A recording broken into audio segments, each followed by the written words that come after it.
customer validation, and then the financial validation, the business case, business model validation, something we've talked about across the board this afternoon. Two very key things.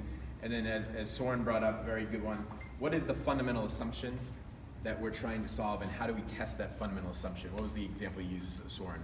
We talked about customers comfortable with having software moving power capacity. Yeah, exactly. For that one, that's the fundamental assumption, let's say.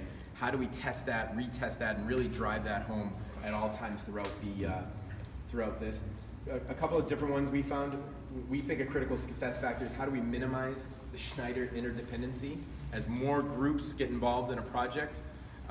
If you have an IPO, we have to get power, partner, and the more groups within Schneider that gets involved, and Bartold I think probably could talk about this, the harder that project gets, and the more worries we would have of our success with that project. So it's something we need to talk about.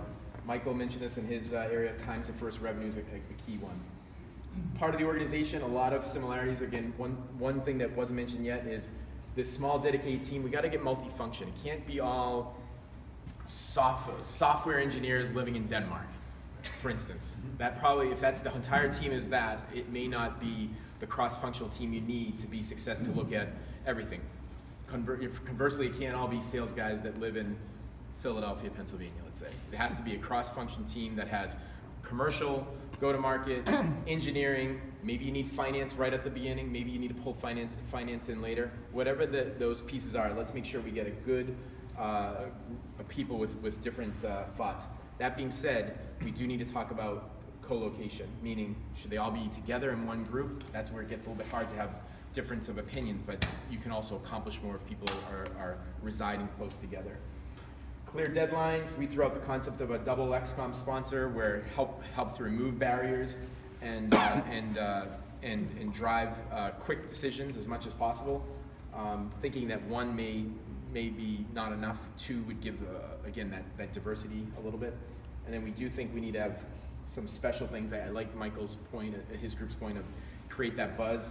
I think you need to do a little more than create the buzz. Let's incent these people to find and give them some money and some stuff. Managing progress. Think of our QBR process that we have today and do the opposite. A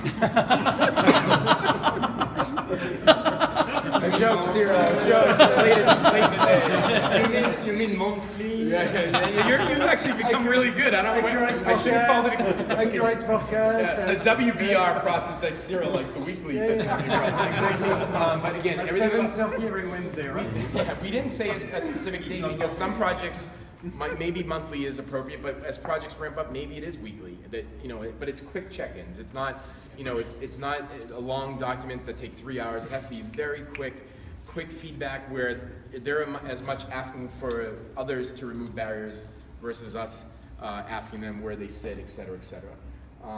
So in all this, leadership is key. Leadership the team, leadership from any sort of sponsorship, and then leadership for anyone else that's not immediately involved in that process. There is a role that people who are in this room but not on a specific project will play, and we have to play it with the same amount of urgency that we're expecting these teams to have. So there's that concept of the clock speed for all of us that we need to adopt for these projects and maybe for a few others, how we look at it.